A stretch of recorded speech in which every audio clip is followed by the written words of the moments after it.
Começa mais uma edição do JR 15 Minutos, o podcast da Record TV que aprofunda as notícias que mais mexem com a nossa vida. A Câmara dos Deputados analisa neste momento a aprovação em segundo turno de uma mudança na Constituição chamada de PEC emergencial. Apesar da pressão da oposição e de servidores públicos, a base do governo conseguiu manter medidas para o controle de despesas. Há uma grande expectativa em todo o país pela retomada dos pagamentos do auxílio emergencial. Além de movimentar a economia, esse dinheiro pode salvar milhões de brasileiros que enfrentam dificuldades por causa da pandemia. E a Câmara deve concluir a votação em segundo turno da PEC que garante o pagamento do auxílio emergencial. A discussão das propostas seguiram até a madrugada. A Câmara dos Deputados aprovou a PEC que permitirá a volta do auxílio emergencial.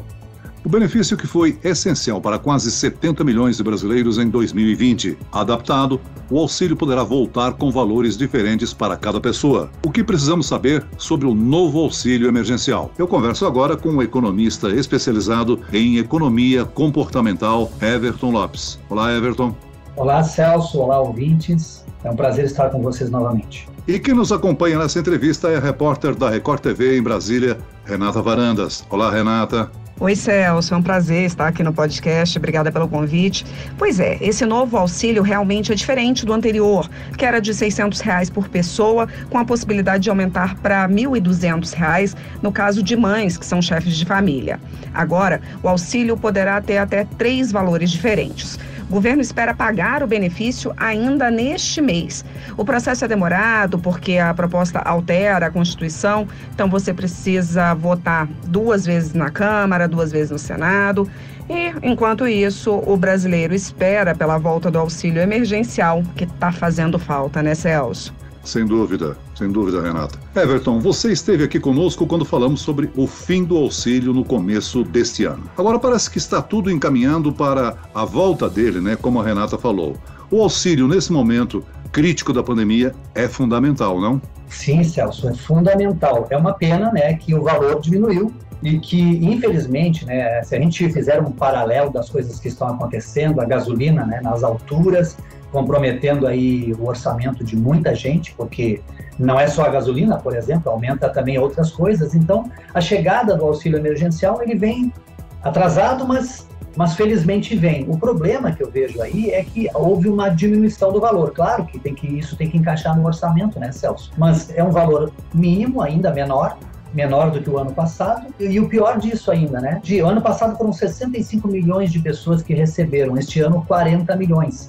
Ou seja, levando em consideração ainda que 7,3 milhões de pessoas receberam indevidamente, vai chegar para algumas pessoas. Chega em tempo, chega atrasado, mas será bem-vindo. Agora, em relação às contas públicas, a equipe econômica se preocupou muito com isso, né? E negociou uma espécie de freio de gastos. Algumas categorias se sentiram prejudicadas. O que ficou definido? Na verdade, assim, como nós já comentamos da outra vez, do outro podcast também, né? A economia é um cobertor curto. Então, tapou a cabeça, destapou os pés e vice-versa. Então, o governo está num ajuste fiscal violento, né? Precisa tirar recursos de algum lugar. A pandemia, quando nós pensávamos que ia, né, ao fim do auxílio emergencial, a primeira vez lá, que as coisas iam melhorar, nós estamos pior do que quando começamos. Então, e com o valor pequeno, o governo precisa fazer algo. Está fazendo, né? Está sendo votado, mas alguém vai estar perdendo nesse orçamento. Muitas categorias, muitos investimentos deixarão de ser feitos, mas de algum lugar vai ter que sair esse dinheiro, Celso. Então, e ouvintes, né, não tem como fazer diferente. O governo precisa ajustar o orçamento, precisa realmente fazer o dever de casa também, que é conter seus gastos públicos, né, para poder realmente a gente conseguir suportar, a grande maioria dessas pessoas que estão para receber o auxílio emergencial possam sobreviver até o fim desta pandemia, ou pelo menos até a chegada total aí da vacina para todos. Renata, você já falou que o governo pretende pagar 3 valores diferentes. Quais são esses valores? Celso, a princípio são 3 valores diferentes, segundo o ministro da Economia, Paulo Guedes. Para uma pessoa, o valor seria de R$ 175. Aí as famílias receberiam R$ 250. Mas se essa família for chefiada por uma mulher, ela vai receber R$ 375. Lembrando, Celso, que quem toma a decisão final sobre o valor é o Ministério da Cidadania. Agora, o que eu gostaria de conferir, na verdade, com o Everton, é se você, Everton, acha que esse valor que você estava falando disso agora há pouco é aceitável devido à situação que a gente está passando. Por um lado, qualquer brasileiro beneficiado iria preferir os R$600 pagos, obviamente. Mas também existe a questão das reservas econômicas do governo. Pensando nesses dois lados, esse é o auxílio que o cidadão brasileiro de fato deveria e merecia receber? Não, sem dúvida não, né, Renata? Ele no mínimo deveria ser igual ao do ano passado. E que todos recebessem, né? E levando em consideração ainda que nessa primeira leva serão atendidos o pessoal do Bolsa Família, né? Então, ainda teremos ainda mais um sofrimento pela frente para o mês que vem, isso vai ser até junho, inclusive, né, esses repasses, de que as pessoas levarão mais tempo ainda para receber esse recurso. Infelizmente é um valor muito, em média deve ser R$250, né, pelo todo, pelo que eu ouvi ali. Então, realmente é insuficiente, não se sabe até quanto do comprometimento da renda das pessoas estará acontecendo, tendo em vista toda a pandemia, todo o reflexo na economia. E, de novo, eu já comentei isso, é importante falar, né? A economia do Brasil, ela anda sobre rodas, né? Então, depende de combustível, petróleo em alta. O governo tem agido em relação à contenção da alta do dólar, ontem mesmo fechou em baixa, né? Mas ainda é insuficiente. Então, a economia, como eu disse, é um todo, né? E esse valor, ele é insuficiente. Está vindo, que bom que está vindo, mas ele é insuficiente e apenas 3 parcelas, até junho só, isso... dependendo do decorrer de como acontecerá aí o combate a essa pandemia, continuaremos com o problema, infelizmente, e o número de pessoas nessa faixa da pobreza, né, aumentará ainda mais, o que já vem crescendo bastante no Brasil, infelizmente. Agora, Everton, que eu tenho ouvido muito aqui em Brasília, tanto no Palácio do Planalto quanto no Congresso Nacional, é que o auxílio emergencial, o passado que foi de R$600 e que para as mães foi de R$1.200, que esse valor foi muito. E eu escutei muito a seguinte expressão: o remédio foi maior que a doença. De fato, o remédio foi maior que a doença e agora ficou pouco demais? Ou o governo tinha que se esforçar e pagar um pouco mais? Porque agora sim a gente está discutindo o teto de gastos e o que se discute na PEC emergencial é que esses 44 bilhões que serão usados para poder pagar o auxílio vão ficar fora do teto de gastos. Mas o que se diz também, a oposição fica muito em cima disso, é que agora não é hora de discutir teto de gastos. Agora é hora de socorrer as pessoas que estão passando fome. É verdade, e aí digamos assim, olhando para o lado do governo, é verdade, tem que sair de algum lugar, há um teto e tudo, mas vamos raciocinar da seguinte forma: o ano passado eram R$600, dividido aí por 30 dias dá R$20 por dia. Gente, R$20 por dia para as pessoas sobreviverem diante de uma pandemia, diante de um isolamento social. Aí agora vem um novo recurso no pior momento da pandemia, com dólar alto, disparado, o valor é a metade, vamos botar a metade, vamos dizer que é a metade para algumas pessoas. É insuficiente, é muito insuficiente. De novo, que bom que está vindo, que bom que o governo está fazendo ainda mais, mas é insuficiente ainda. Podemos ter consequências muito mais drásticas ali na frente, depois do final, né, se não for prorrogado ou aumentado, esta segunda leva aí do auxílio emergencial, infelizmente. Pois é, Everton, você falou em R$20 por dia, quando era R$600. Agora, num cálculo rápido, com 250 dá pouco mais de R$7 por dia para uma família, né? Agora, sem esse auxílio, também a economia estaria numa situação bem pior, né? E o problema maior ainda que a gente pode analisar aí são alguns estados que estão aí quase que num lockdown, né? Então, estão praticamente fechando tudo. Então, as pessoas não podem vender quase nada. Então, nem essas pessoas que poderiam ter, digamos assim, uma situação de tentar fazer algo, uma venda extra para poder trazer algum dinheiro para dentro de casa para complementar, nem isso estão podendo fazer. Então, realmente, a situação se agrava, ela fica pior ainda do que já estava até pouco tempo atrás. É claro que a gente fica à mercê, então, nessa situação de inflação provocando queda do PIB. É isso, Everton? Tem mais isso, a inflação está subindo. Muito provavelmente na próxima reunião do Copom deve aumentar a taxa Selic, não deve ficar em 2%, porque está disparado, né? O próprio petróleo, o próprio preço do combustível está subindo aí, dos alimentos, os preços estão subindo. PIB caiu, esse ano vai cair mais ainda. Então, se foi 4,1% a queda do PIB no ano passado, este ano deve ser mais. Então, nós estamos realmente ladeira abaixo, e isso é ruim.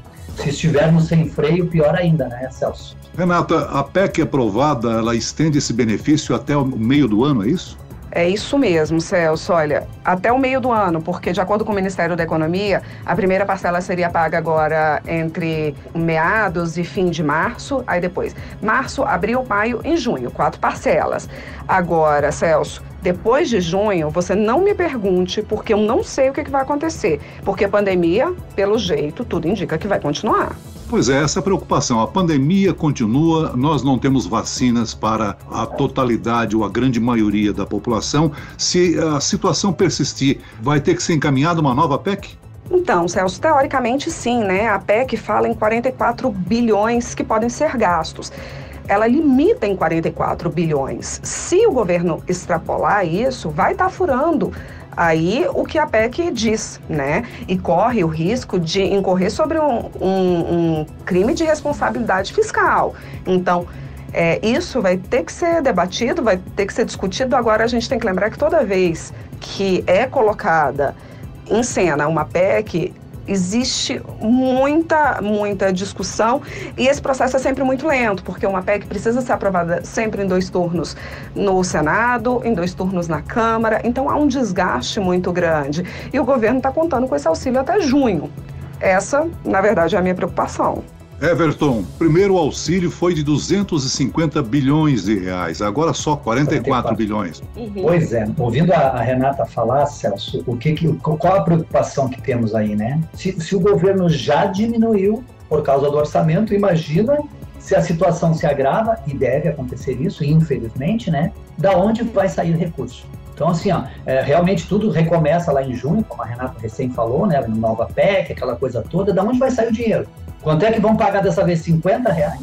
Né? Porque se está diminuindo cada vez mais porque não tem orçamento. Eu vejo assim, que o governo, claro, né, são pessoas que estão lá, conhecem o que estão fazendo, sabem o que estão fazendo, mas assim, é preciso realmente tomar ter uma decisão, uma tomada de decisão importante, porque há indícios de que se tivermos a vacina para todos, que todos estariam vacinados até setembro.